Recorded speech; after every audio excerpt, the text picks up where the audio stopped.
felt like you're juggling 1,000 things at once and still getting nowhere?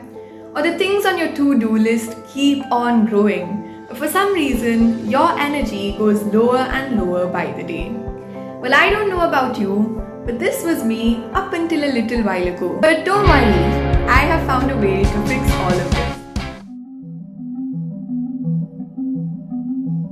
Now let me give a scenario to kind of explain what I'm trying to get at. So imagine you're playing a game of Jenga, right? And as you proceed, that stable foundation becomes less and less stable because those missing blocks which make up the tower keep on piling in an unstable manner. And all of a sudden, it collapses. Well, that's just a game, right? But now replace those missing blocks with different elements of MBBS. One is studying for theory, clinical skills, another is research, completing journals, a lot of things. You avoid these, or not avoid, the more you let them accumulate and devote less and less time for each aspect, the harder you feel it is to cope.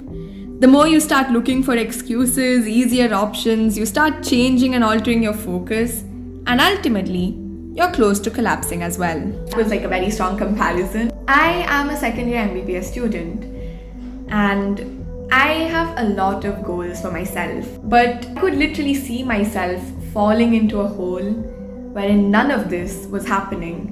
And the mistakes which I really wanted to avoid that I had committed in first year were actually reversing, and I was doing those mistakes. Maybe it's just me and my type A personality problems, but honestly I feel like if you want to be a good doctor and like have the purest form of knowledge and truly, grow throughout these years of university, it's hard. Now I am obviously not going to sit back and play the blame game, let my self-pity take over, or rant and whine about how hard it is. Yeah, I was actually considering that, but no. What I did was I took a deep breath and I followed some steps which really did help me. And you're going to be following them too, so stick around and this video is really going to help you. Step 1, unclog your mind.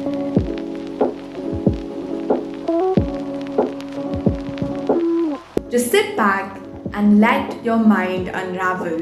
Whatever it is that is on your mind, whether it's tasks, deadlines, anything which is cluttering up your brain, just bombarding your neurons, let it fall onto the paper. And this sort of expressive writing, I didn't know it, but it's actually a thing. Research has shown that by doing this, you feel more fresh. That fog of pessimism which is around your mind fades away a little. Now step 2 is to segregate and categorize everything.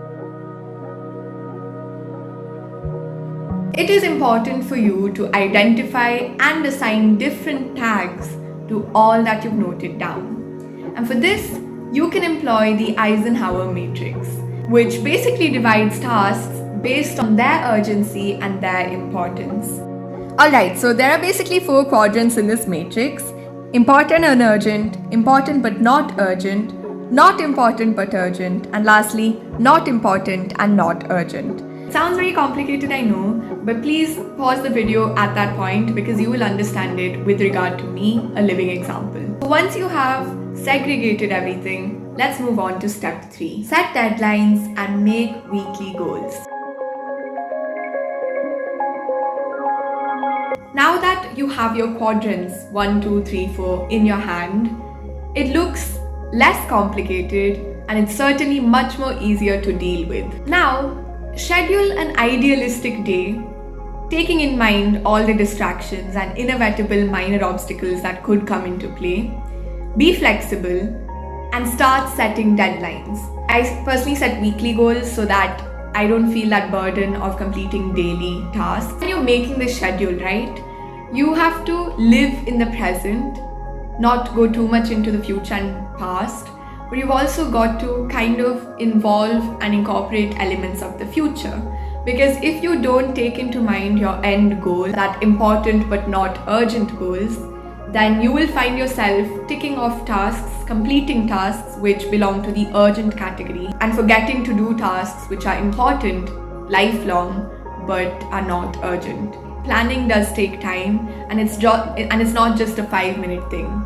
It's an actual art, and it will take time to find how things work for you, but I am sure that you'll get there. Now, step 4 is the motivation segment. will be needing this, mind you, because you will find that when you make your schedules, 1 or 2 days will work and then slowly you see that it's going downfall again. At this point, boy, is it hard to stick to it. I have a lot of intrinsic motivation, so I am able to continue it most of the time. But I know a lot of people who start something but never finish it, and they go back to letting those missing blocks make them unstable. See, when you created your schedule, you started it for a reason, and when you made that schedule, you were being scientific. You had segregated and categorized things. You had taken into account distractions. Maybe there are some things which you forgot to account for, but you had thought about a lot of things. So why on earth would you think that coming up with a new timetable will fix your problems? Don't be in a rush to change your plan. Try to stick to it and see how it works, at least for a limited amount of time, knowing that habit formation is not a one-day process, and a lot of the times you will be failing and you will not be able to tick all the boxes which you thought you could. Well, enough of motivation, and let's move on to step 5, which is be open for adjustments. Assess and reassess.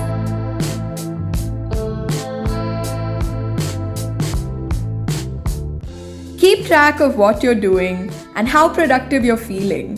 Note down the bucket of problems that are piling up so that you can address them before they turn into excuses.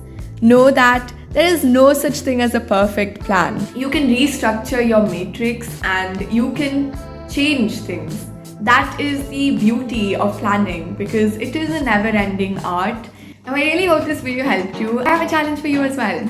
Not many people comment on my videos, but I want you to comment down below maybe what are the biggest problems which you face when it comes to planning or achieving your goals. Maybe you could report your weekly progress if the plan which you've created is working or not, and I could help you out, or maybe someone else could.